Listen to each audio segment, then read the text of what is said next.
Every town has that story of the kid who went too far. That kid is either in prison, dead, or has simply never been the same. Such is life.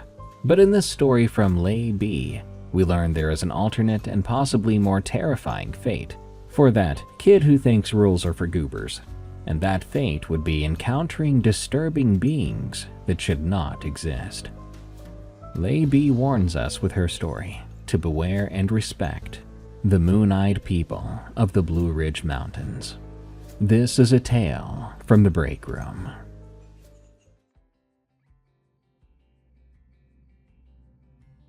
I grew up at the base of the Blue Ridge Mountains, a sub-range of the Appalachians in the Piedmont region of North Carolina. The folklore and legends from my state always fascinated me as a kid, and my family begrudgingly tolerated my exploration of the subject. We took evening drives up the parkway to see the Brown Mountain Lights. We once drove to Bear Creek, North Carolina, to see the infamous Devil's Stomping Ground.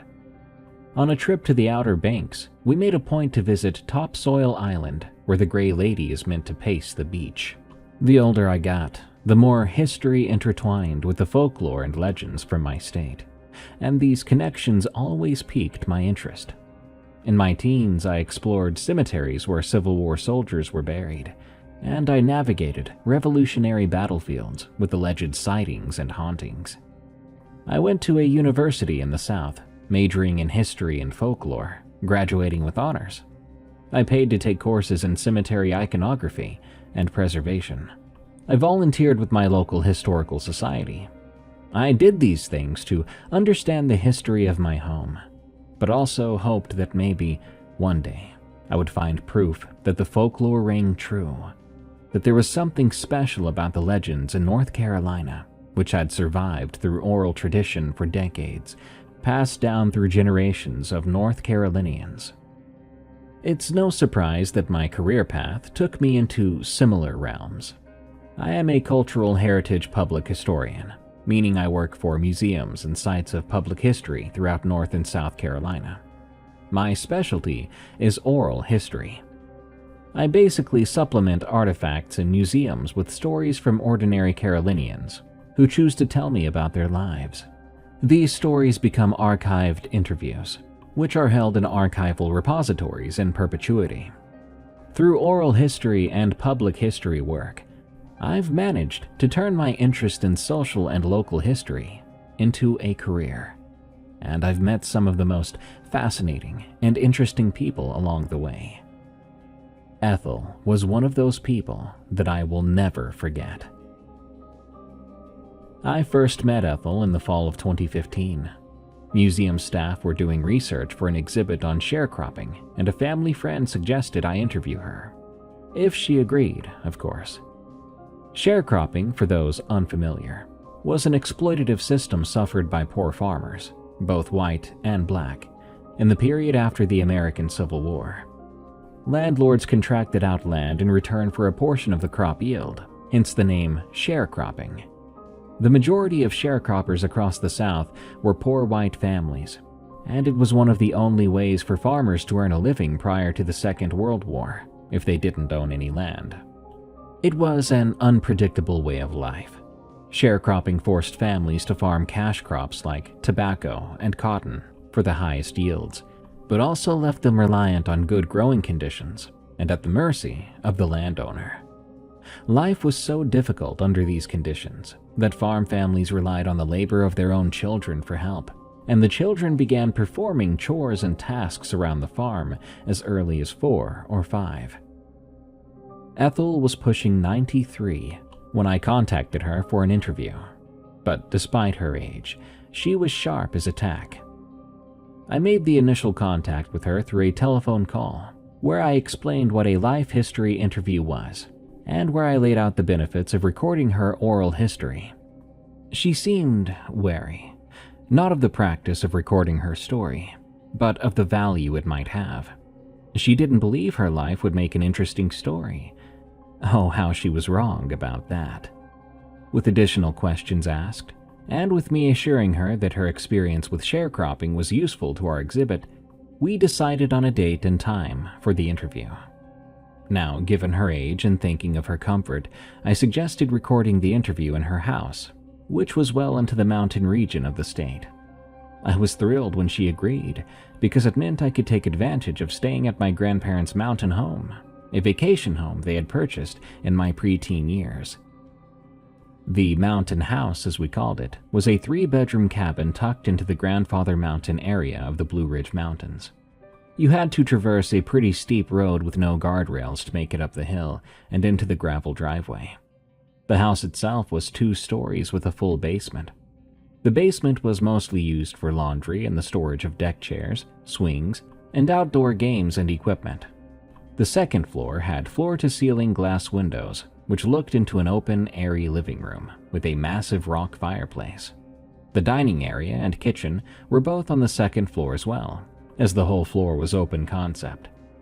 At the foot of the stairs leading up to the second floor was the door leading to the wraparound porch. The second floor held 3 bedrooms, a bathroom, and 2 additional balconies, which overlooked the first floor wraparound porch. The house itself was built above a steep gully, maybe 20 feet deep. When my grandparents first bought the place, we all started to call this drop in the earth the gorge. As in, kids, stay well away from the edge of the gorge. The porch and second-story balconies overlooked the gorge, and we all enjoyed sitting outside and watching wildlife in and around it.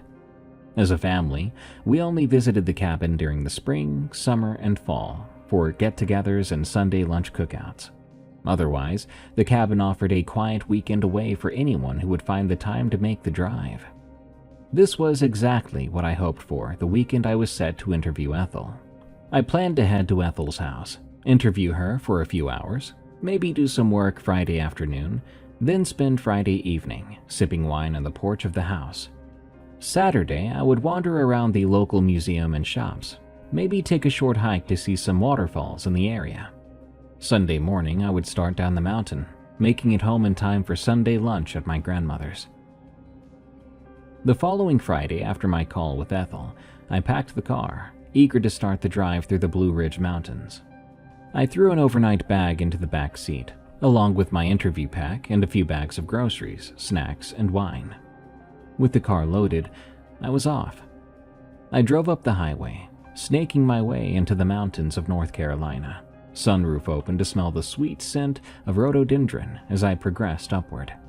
I tuned into a favorite local radio station, WNCW, and spent the journey listening to bluegrass and folk music of the mountain. I was in my element. The drive took almost 3 hours. During the last half hour or so, I lost cell service and my GPS signal. But I navigated the back roads with a paper map, arriving only 15 minutes late. When I finally pulled into Ethel's gravel drive, she was waiting for me on the porch in a weathered rocking chair, a faded knit cardigan covering her legs. "Hi there," I called after exiting the car and stretching my back. Ethel responded with a rock forward in her chair and an "mm-hmm" as she moved to stand up and walk into the house. "Come on inside," she called behind her. I noticed she was surprisingly limber for someone in their 90s. As I followed her in the house, I let the screen door slam behind me, and she motioned for me to sit before heading into the kitchen. "Y'all want some tea?" she asked from the other room. "No, ma'am. I'm okay with water for the interview," I replied, as I began unpacking my interview bag. I was setting up the recorder and the external mic, checking the batteries and volume, when she sauntered back to the sitting room with a glass of cold sweet tea in one hand and a water in the other. She sat in a worn cloth chair which engulfed her large frame. "So," she said, staring at me intently, "you're here to listen to me blather about growing up on this here mountain." "Yes, ma'am," I said. "That's exactly right, and specifically what it was like to sharecrop as a family in the 1930s. She paused, continuing to look at me. "I've got to say, I'm really excited about this, Ethel," I added. "Your family worked the land a long time, and I think your story is important to capture." She took a long sip of her tea. "All right then," she sighed. What you want to know?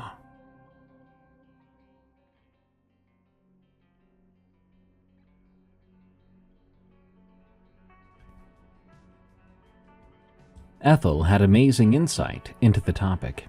She talked about the family farm. They were sharecrop farmers, as most folk in Appalachia were in those days. She picked cotton from the age of 5, tending the hogs and chicken with her 7 brothers and sisters. She told me about her responsibilities, the things she did with the little bit of leisure time they were given. She told me how she helped make the children's clothing from old feed sacks, and how she and her sisters made dolls out of sticks and twine. And she told me about her father, who helped 2 other local men make moonshine deep in the holler beyond her house. Her favorite time of year was Christmas, the only time the children got oranges, some nuts, and a bit of chocolate as Christmas gifts. I was fascinated by her history growing up in the area, and would have happily kept listening for hours. In a lull between stories, I asked, "Did all the children have jobs on the farm? It must have been a bit easier with 7 of you sharing the work." Ethel paused for a minute, looking away from me, toward the door. As an oral historian, we're trained to let people sit with their thoughts, to not interrupt, so I waited for her. After a long pause, she reflected. "Really, there were only 6 of us, not 7. You can't count Clyde. In fact, we never really talked about Clyde after the accident." I paused for a moment myself, waiting for Ethel to pick up the story, but she was silent. I wasn't surprised she had lost a sibling. Hell, it was surprising 6 of the 7 had made it past infancy, given the time period and the mortality rate in Appalachia. However, something in her silence put me on edge. I waited about 30 seconds before asking, "Ethel, can you tell me about your brother Clyde?" Ethel placed her glass of tea on the end table, not meeting my eye. She was staring down, avoiding eye contact with me. "It's a shame, really. He just didn't believe Daddy, or maybe that day he just didn't want to listen. I don't know. But he stayed out after dark, and he never came back." Ethel's face depicted a mix of regret and sadness. The memory had cast a shadow over her, and really the entire room. However, this was the kind of memory that I'm trained to follow up on, although I think the key driving factor at this point was my own curiosity. "Ethel," I said, "I would really like to know more about Clyde, if you're all right talking about it." She looked at me hard, with a bit of judgment, I thought. "You didn't grow up in these mountains. You don't know the legends." She said it curtly, and there was a subsequent pause between us. "Nah, not just the legends," she said, "but the rules of what folks can and can't do. The rules that keep the balance and the harmony and keep folks safe." I was a little self-conscious, because as much as I felt I was an insider into this community, clearly she didn't see me like that. So I acknowledged her observation and asked, "Can you tell me about the legends, and about these rules?" This wasn't what I'd come for. I was supposed to find out about her childhood, and about sharecropping, about her life beyond the farm. But I couldn't help but follow up on this question, my own curiosity and intrigue guiding me. "Listen, child, there are rules to these mountains. You don't pay mind to things, you hear? If you seen something, no you didn't. If you heard something, no you didn't. You just keep walking and you keep ignoring it, and you never run, and you never look back. Clyde knew that. We all knew that. But when you're a youngin', when you're just a boy, you don't know no better. Clyde was just a boy, really. He stayed out too long and the moon-faced people knowed it." I suddenly realized how cold and uncomfortable I felt. It was like a cold snap had engulfed the room. I had chills, and suddenly felt completely underdressed for a visit to an old lady's living room. The moon-faced people? That was a new one. I racked my brain for a connection to local folklore and legend, but I had nothing. I had no idea what she was talking about. She saw it in my face, though. I must have looked confused, like I was trying to place something that I had no connection to. She countered my confusion with an explanation, possibly in the same language her mother and father used with her and the other children. Yes, the moon-faced people. They were here well before us. The Cherokee have legends. They're only about at night with their big eyes and little bodies. They hide in the caves during the day, and they don't take no disrespect. If you stay out at night and they find you, you ain't coming back. She sat further back in her chair, reaching for her glass of tea. And you think they had something to do with Clyde disappearing? I asked cautiously. Well, of course they did, she quipped. Clyde was only about 10. He would go and play with the Simon boys 3 farms over when they had some time, but he had to cross the creek down the bottom of the holler, and he knew he had to start back home before the sun went down. Me and my younger sisters were too little to venture that far, and you know how it was. Boys were men when they was born, let to do anything, so me and my sisters would stay behind. We'd build fairy houses out of moss and stones, and we played in the yard till Mama called us in for supper, or until Clyde got back. But that night, it was sometime in the fall, before the cold snaps at night, and that night, Clyde didn't come back for supper. Daddy waited a while before he set out with our old dog and his shotgun, and I remember thinking, that gun ain't no good. The moon-faced people got him now, and he ain't coming back. Ethel looked defeated, but she sighed and sat up a little straighter, with a "what can you do" type of expression on her face. So he never turned up? Your father didn't find anything? I asked. Nope. The Simon boys said he'd left their farm that night, later than usual, mind, but not that late. Daddy looked all through the woods, and some local folks joined in as well, but for 3 days, they didn't find nothing. Then, they found his body, floating in one of the creek pools. Said he'd drowned. Maybe he slipped and fell in trying to get home, but I knowed better. Clyde was tough. He knew these mountains. He could swim better than any of us. It was the moon-faced people. Maybe he didn't follow the rules. Might have tried to run. Maybe he took a shortcut somewhere he ain't ought to be. Maybe he tried to talk to him. That's all it takes, you know. And do you know, none of us kids ventured off the farm for the next year at least. Mama's rules. Only Daddy went up to the still with the old dog. We was careful, and we let them know that's their territory, and we ain't up to trespassing it. Ethel and I had been talking for hours at this point, and she seemed tired. She finished her tea, and after a long swallow, she said, "We didn't talk about Clyde after that year.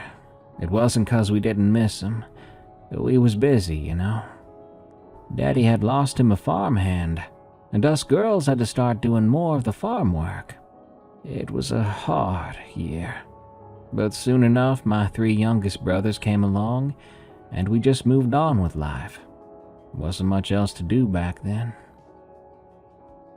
That seemed to be the end of the story for Ethel, almost like she wasn't willing to discuss it further or to take more questions on the subject. I knew it was time for me to leave.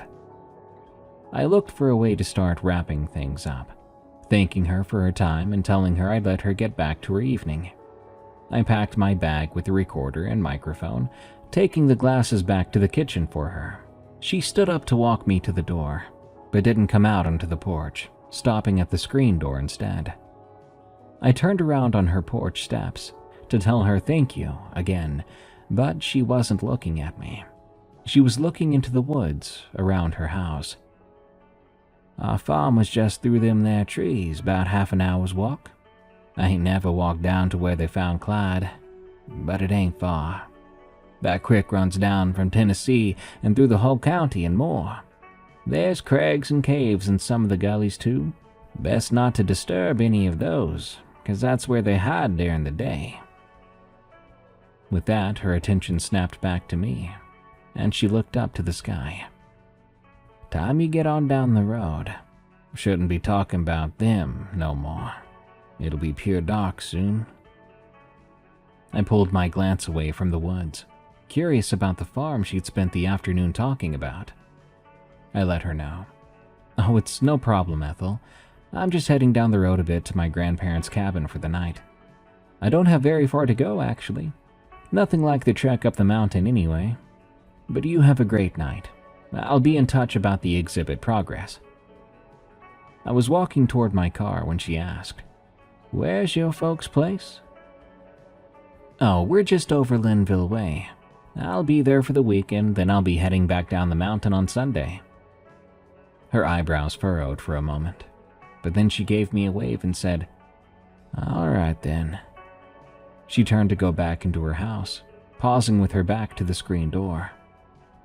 "Just be careful if you're staying round here," she said over her shoulder.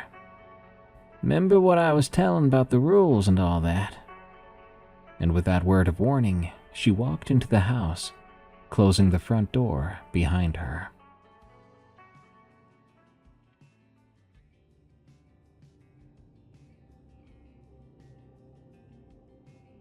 I thought about Ethel's story during the drive over to the cabin. Not so much the sharecropping bit, but the beliefs passed down through what was bound to be generations of mountain folk. Beliefs so real to them that they were used to explain a child's death and keep the other kids at home for a year. And what in the hell were moon-faced people? I was buzzing with excitement when I finally made it to the cabin. I put away my overnight bag and unloaded the groceries in the kitchen cabinets and fridge. I settled in on the couch with a glass of wine and a poor excuse for a charcuterie board, cobbled together from things I'd brought up the mountain, and a block of cheese purchased on a roadside stand I'd passed coming into town. Between bites of cheese and crackers, I was researching moon-faced people in Appalachia, absorbing anything I could about these entities fresh on my radar. The creatures Ethel called moon-faced people were actually the moon-eyed people, an ancient Cherokee legend. Creatures with short, small bodies, white skin, and perhaps blue eyes, but noticeably flat faces with large hollows around the eyes. Some say they're Native American interpretation of seeing European settlers for the first time, but other sources put the moon-eyed people in the region well before the Cherokee made it their home.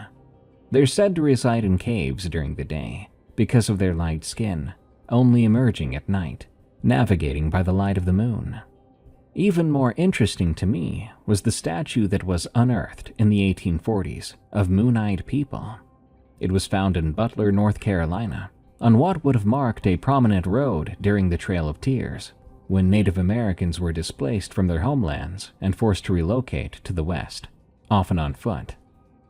More archaeological evidence supposedly sits in Georgia, at Fort Mountain State Park, where an erected stone wall is attributed to the moon-eyed people, built as protection from the Cherokee.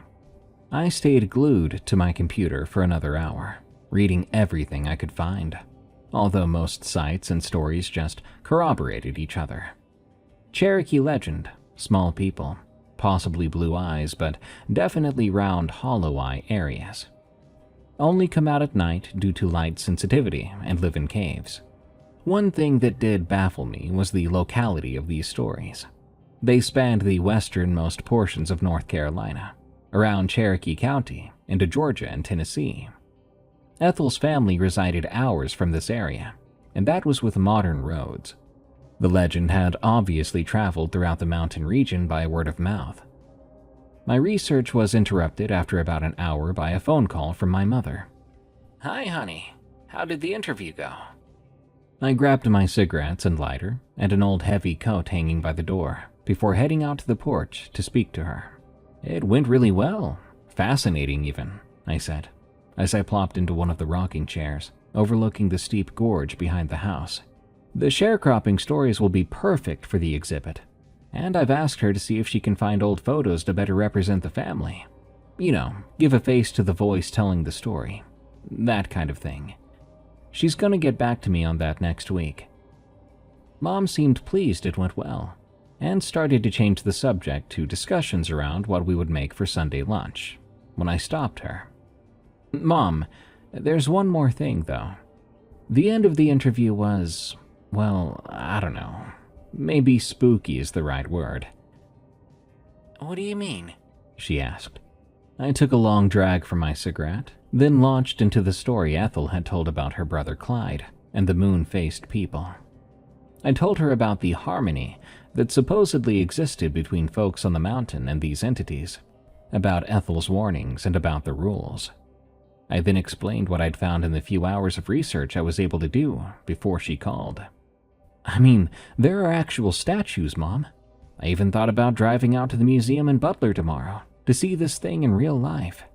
Can you imagine uncovering such an artifact in your own backyard, knowing it was left behind during one of the most horrific events of ethnic cleansing in American history?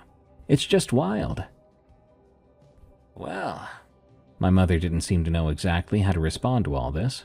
She couldn't have told her story to a more interested party, I'll give you that. But you know, Leigh, you're up there by yourself this weekend. Maybe you should shelf any other research until you're back home. I don't want you winding yourself up. Besides, you know how mountain folk can be. It's all superstition built around teaching kids lessons. These moon people, or whatever they're called. It's just a way to warn their kids to be home on time. Not to stay out after dark. Advise against entering caves. Those sorts of things. I was a little annoyed at her reaction. She knew I was passionate about any folklore-related topics, yet it felt like I was being brushed off. I finished my cigarette and pulled my jacket closer. The wind was starting to blow colder through the trees. Right, well, I'm gonna head inside now and finish my glass of wine. Might just call it an early night.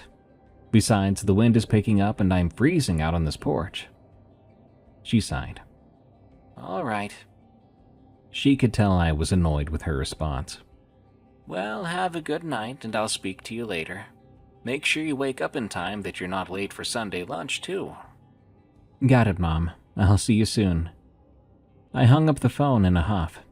Despite the cold, I wasn't really ready to go inside yet. I stood up, lighting another cigarette and walking over to the balcony edge. The gorge below was steep, but the house was built to make use of its depth and natural beauty. When they first bought the house, we were all scared of falling off the balcony and into that gully, and the adults took extra measures to make sure the smaller kids did not go near the edge. It wasn't terribly deep, though. You could see the bottom, covered in limbs and leaves, and my cousins and I used to vow we were going to find the other side one day. The opening couldn't be far, and we were sure it led to caves and curiosities, but we never attempted to find it. Without thinking, I looked down and yelled a loud, "Hello!" into the gorge. It was too windy to hear much of an echo. I yelled again, "Hello!" But all I heard were trees rustling in the wind. I closed my eyes, listening to the sound of the forest, enjoying the cold against my face. I finished my cigarette while leaning against the porch railing, looking up at the sky. It was a dark night, too cloudy to see stars. I turned back to the gorge momentarily, ready to get inside, into the warmth, when something caught my eye. I paused and tried to concentrate my stare on the pale thing at the bottom of the gorge. It was roundish, with an almost iridescent coloring. It wasn't bright, just pale. And moving? Was it moving? The thing was shifting itself as if it were walking. At times I could make out the roundish head. Then it would disappear into the side of the gorge nearest me, blocking it from view.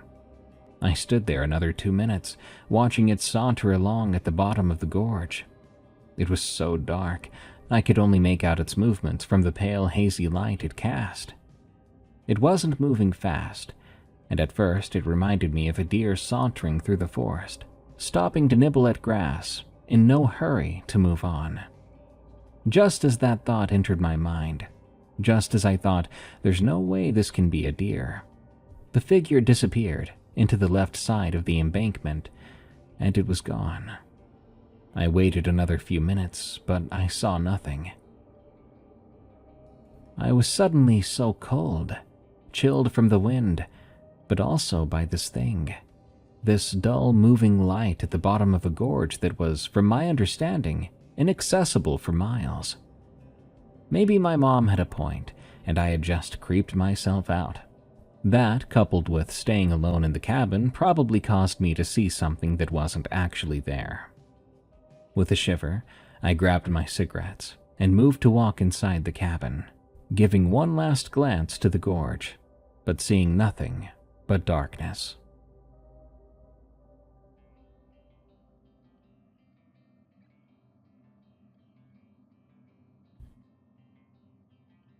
I decided to put away my laptop for the night.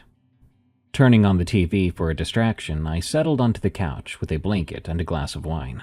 I found a romantic comedy I'd seen about a dozen times and tried to let it distract me from my thoughts of those moon-eyed people, and from whatever I just saw.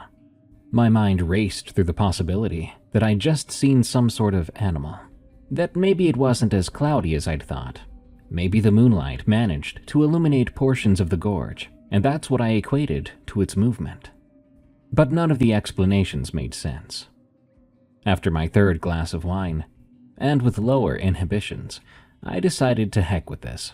I should be able to go back out onto the porch and have a cigarette. Moon-eyed people be damned. Once again, I grabbed the heavy coat from the rack, stuck my cigarettes and lighter into the pocket, and opened the porch door. It was quieter now. The wind had died down a bit, and I could hear the sounds of the forest around me. I settled into my rocking chair, deliberately looking away from the gorge. I lit my cigarette and began rocking, my eyes fixed on the opposite side of the porch, toward my parked car. The squeak of the rocking chair was calming as I rocked back and forth, lulling myself into a sense of calm where I was safe, where I was in the mountains surrounded by forest and scents of fresh fauna, at my family's favorite place. I was remembering a particularly fond family cookout on that very porch when I heard it. Someone somewhere said my name. Nay. My whole body tensed as I abruptly stopped rocking. I sat completely still, letting my cigarette burn as I listened closely. I heard it again, quietly, almost like a whisper. I heard a pleading voice call, "Lay." My one-syllable name was elongated to 3 or 4 seconds. Its tone begged me to respond, almost as though it were in pain, almost as though it needed my help. I felt my heart beating hard in my chest. My body was tense as I sat as still and as quiet as possible. I sat this way for minutes without hearing a sound outside of the rustle of wind in the trees. It was long enough that I started disputing with myself that I'd heard anything at all. Maybe it was just the wind. Wasn't that what people always said when they heard sounds in the woods while alone? The tension had subsided with the passing time, and I could feel my body giving up its rigidity of the last 5 minutes when I heard the name again. This time it was fast and angry, and it was louder. Lay. It seemed to be coming from all sides of the gorge. I couldn't place it as I hurriedly stood up, knocking over the side table next to me. I hesitantly looked over the balcony for the source of the sound, or for the pale light, for anything that might explain what I'd heard and seen this evening. Soon, I saw it, straight across from me. Not in the gorge any longer, but on the opposite side, directly across from me. It was pale with a round face and hollows for eyes. It was a short humanoid form, slight in build, but I could make out the legs and arms for the first time. I froze. Maybe it was the wine, but I felt as though I could not move, like my brain was trying to register what it was seeing. I was staring at this thing, trying to make sense of what it could be. But then it started to move. It was walking, slowly, parallel to the porch, with just the opening of the gorge between us. A rush of panic flooded my senses, and I opened my mouth to scream. I almost choked on the sound, trying to escape my lungs, when a dawning recognition struck. I remembered Ethel's warning. I remembered the rules. And I remembered what happened when Clyde didn't follow them. You don't pay mind to things you hear. If you seen something, no you didn't. If you heard something, no you didn't. You just keep walking, and you ignore it, and you never run, and you never look back. My thoughts were flooded with the realization that I'd spoken about the moon-eyed people aloud, on the porch, to my mother. I shared the deep Appalachian folklore passed down quietly through families for generations. I went so far as to question their existence on that call, to share I was doing research in an effort to understand where this myth, this folklore, originated. I spoke about artifacts being found and historical connections throughout the region. My mind recalled all the talking points. What exactly had I said? Did I do something to draw them to me? The gorge would be the perfect place for them. Dark and cavernous, with so little access from the outside world, so little reach for the sun's rays. I was still staring at the figure as it continued to walk, its pale form navigating the ridge slowly and deliberately. Its pale face was turned toward me as it walked, with little attention to the forest floor. Outwardly, I was shaking. I'd crossed my arms, hugging my torso for comfort. I felt sick. My mind was racing, but I managed to pull my thoughts together to try to be practical. Right, I thought. I didn't actually see it, and I didn't actually hear anything. I'll turn around, walk back into the cabin, and just lock up for the night. I'll pull the blinds and barricade myself in the master bedroom. All I need is the morning light. All I need is to wait it out until morning. As it continued to walk slowly along the ridge, I turned away, pulling my gaze from the creature. I began to calmly walk inside. I locked the porch door behind me, lowering the small blind on the door's glass. I went into the living room, with its high ceilings and tall windows built for the morning sunlight.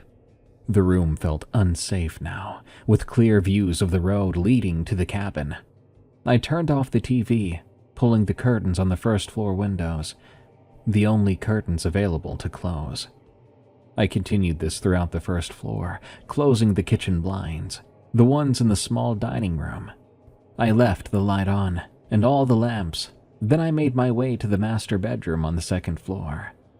The master had a small balcony overlooking the gorge as well. In fact, all the bedrooms overlooked the gorge, facing the back of the house. I locked myself inside the room, then made sure the door to the balcony was locked. I pulled the curtains tight against the balcony door and sat on the bed, my heart pounding. But my adrenaline was starting to wane. It was approaching midnight at this point, and having drank a bottle of wine with cheese and crackers for supper, my eyes were growing heavy, regardless of my pounding heart. I did not want to fall asleep, even though I was exhausted. I quickly turned on all 3 lamps in the room for more light, hoping that this would deter anything from trying to come into the house. The moon-eyed people couldn't stand light, so surely I was safe in a lamp-lit bedroom. I crawled under my covers, my phone in hand in case of an emergency, and I waited. For half an hour, nothing happened. No calls of my name or even loud whistling of the wind. Eventually, my exhaustion won out, and I fell asleep at some point.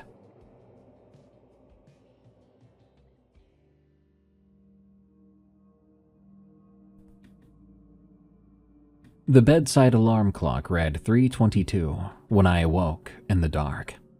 I was confused as to where I was for a moment, looking around the dark bedroom for something familiar. Then the situation rushed back to me, and I sat straight up. All 3 lights, my beacons of hope and saving grace, had been switched off. Was it a power cut? It couldn't be. The alarm clock still worked. Then I noticed the light of the moon. It was pouring in through the glass balcony doors. The clouds must have dissipated at some point in the night. I scrambled to the left side of the bed, as far away from the balcony doors I could get, looking in terror as the moonlight streamed in. The electricity is one thing, but I distinctly remembered closing the curtains. They were my protection against seeing the moon-eyed people again, against seeing the gorge at all. I began to shake with panic. My phone lay on the bed, feet away from me. But who would I call? What would I even tell someone if I called? I was being targeted by what? A Cherokee legend? I tried the bedside lamp. The switch clicked on and off, but no light. If the electricity was out, maybe my phone had enough battery to provide some light. If I could grab my phone and turn on the flashlight, I could potentially dash to the balcony, close the curtains again, and check the lock on the bedroom door. Then it was only 2.5 hours until sunrise. I was sure I could stay alert for 2.5 hours. I crawled along the bed to grab my phone, then quickly ambled to the left side, as far away from the balcony as possible. 30% battery. A relief flooded over me. I switched it on and left it face down on the side table, illuminating most of the room. I took a few deep breaths, trying to muster the courage to run to the balcony door. I waited a few minutes, listening intently, and hearing nothing before I finally convinced myself to move. In a mad dash, I jumped off the bed, running to the balcony door to pull the curtains. I got the right curtain closed, and I went to grab the left, when that pale light caught my eye again. It was below me, standing next to the rocking chair I'd left just a few hours ago. The moon-eyed thing. I could see it now a little better. Still a humanoid figure with distinct arms and legs. It was just a body, though, no clothing, but small in stature, maybe 3.5 feet high. Its whole body was glowing pale, but its face was so wrong. It was very round with no discernible mouth. The most striking feature were those hollow eyes, almost gape-like, and I couldn't see anything but holes. It was standing adjacent to the porch door, beside the rocking chair, in the exact spot I'd stood while watching it walk parallel to the gorge, and now it was staring straight up at my balcony doors. It wasn't a full moon, and I only looked for a few seconds, but that image, that feeling of invasiveness, that it had invaded my property, my sense of safety, and that it knew which room I was currently in, that feeling will never leave me. I jerked the left side of the curtains closed and threw myself onto the bed, crying uncontrollably. How had it made it to my porch? That gully stretched throughout the valley, and I was unaware of where to even cross it. More so, what the hell had I done to draw these things to me?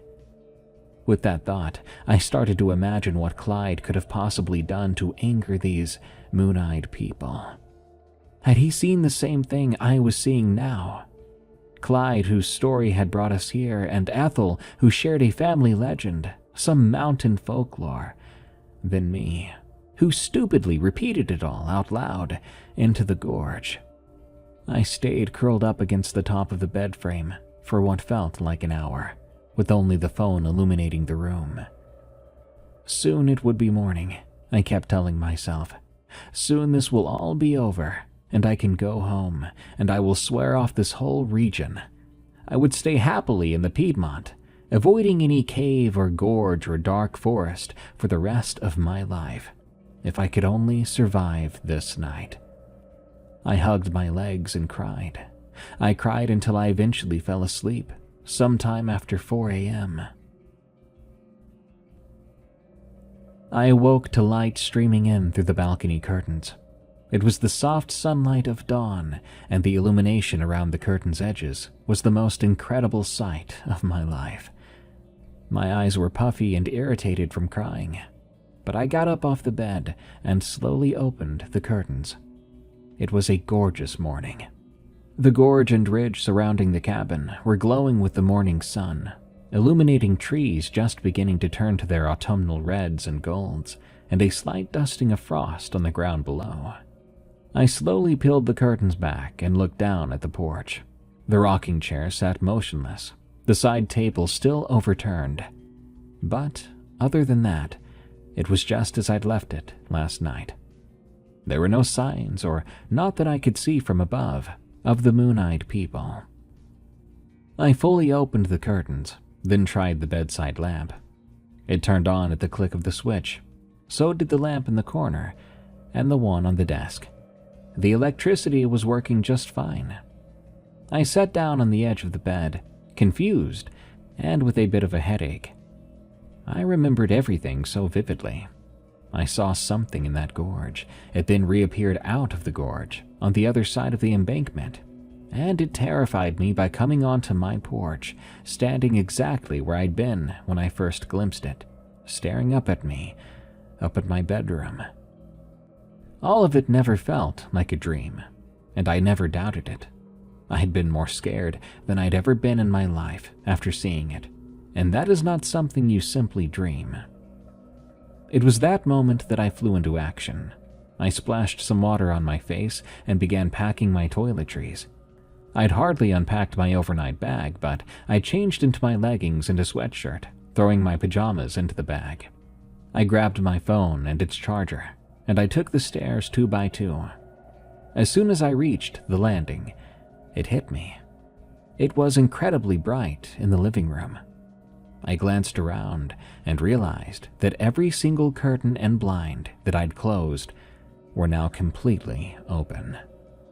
The large windows in the living room were fully visible, streaming in the morning sunlight. The curtains I'd closed last night, the ones covering the ground floor glass, were open. The kitchen and dining room too. Even the small shade covering the porch door was pulled open. It was as though it was sending a sign that I hadn't been safe from them, and that the light was no obstacle at night. That same anxious adrenaline flooded me again as I set my bag on the couch. I tried the lamp in the living room. It worked, clicking on and off. My initial thoughts were validated. It wasn't electrical. There was no outage. This was something else. This was a targeted attack on the lamps in my bedroom that somehow stopped once it was light outside. This was a message meant to warn me, to show me that I had somehow trespassed or disrespected these people. I stood another few minutes just gazing around the room, thinking about the curtains, about the lights, when I decided it was time to get the heck out of this house. I grabbed the few groceries I had stored in the kitchen, shoving them into grocery bags. I left the wine glass and plate in the kitchen sink, not wanting to stay long enough to wash and put them away. I was at the front door in under 2 minutes, grabbing my keys as I reached for the handle. I turned the knob and opened it when I stopped. The door was unlocked, even the deadbolt, which I had absolutely locked when I came back from my interview with Ethel. My hands were shaking as I pulled open the door and bolted out. I locked both locks, taking the stairs 2 by 2 down to my car. It was 6:50 a.m. when I started my car and began reversing down the drive. There would be no museum visit for me, and I definitely would not be staying around long enough to visit the national park, quaint town, or the immensely popular attraction, the Linville Gorge. I was done with the Blue Ridge Mountains, and more of a believer than I'd ever been.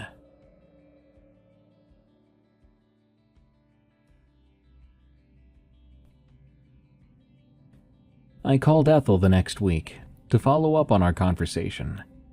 I thanked her again, noting how invaluable it would be to preserve her memory of mountain life. We exchanged pleasantries for as long as was comfortable, and I was ready to end that call and my ties to Ethel when she remarked, "Those stories about Clyde, those memories I tell to you, you can't use them for the museum." I wasn't surprised. Narrators often have objections to certain things shared in the heat of the moment. I assured her, "Oh no, Ethel, those stories aren't really relevant here. In fact, if you wanted me to remove them from the interview audio itself, I can do that. You can still archive your interview, but we won't include those portions, as they're quite personal to you." "Ain't because they're personal, eh?" I was surprised at how exasperated she seemed, and a little confused. "We can't be talking about them, that's all. I don't know if I should even tell to you." "Right," I said. I knew exactly what she meant. I knew more than she could have ever imagined. I said uneasily, "By the way, Ethel, I had an experience at my grandparents' house after I left our interview." She was completely silent. "I was just wondering if you thought maybe—" She cut me off. "Lay, if you seen something, no you didn't. If you heard something, no you didn't. I hope to God you just kept walking and you ignored it, and that you didn't run, and you never looked back. That's all I'm gonna say on that. Some of us folks still have to live in these here hollers." I had nothing to say except, "Yes, ma'am." With that, our call ended, and I never ever spoke openly about the Moonite people again. My mom tried to follow up at Sunday lunch, asking why I'd ended my trip early and how the research was going. I let her know it was a bit of a disappointment, that I'd found nothing else, and it seemed it was just a legend after all. In fact, I announced I don't even think Ethel was speaking about the same folklore or legend I'd found. None of it added up, but that was all a lie. There was nothing to the stories at all, I lied. My family feigned interest for all of 20 minutes, but the topic was never broached again. As for that house, the mountain house, I didn't return for any family gatherings for the next 3 years. By 2018, my grandparents had decided to list it. While I was sad that part of my life would be gone, I was also relieved. I had an excuse to never step foot on that mountain again, and to never have to see that gorge. I moved to Scotland 6 years ago, and it's only now I feel comfortable sharing anything about this encounter. I'm still not sure what exactly those things were, because I stopped researching, and I stopped searching for answers. I amended the audio before giving it to the museum, so no one has ever heard Ethel's story, and I never spoke about it to anyone aside from my mom. I share this mostly to document a legend that I'd never heard of, but has now fundamentally shaped my life because I did not listen to the advice given to me. I also share it out of respect for the rules and the harmony that folks in the Appalachian Mountains have lived by for decades. I still love to read about North Carolina history, and I miss the beauty of the Blue Ridge Parkway in the fall. But thoughts of that region beyond that fill me with anxiety and dread. So, please, learn from my experience before careless actions leave you with the most traumatic experience of your life.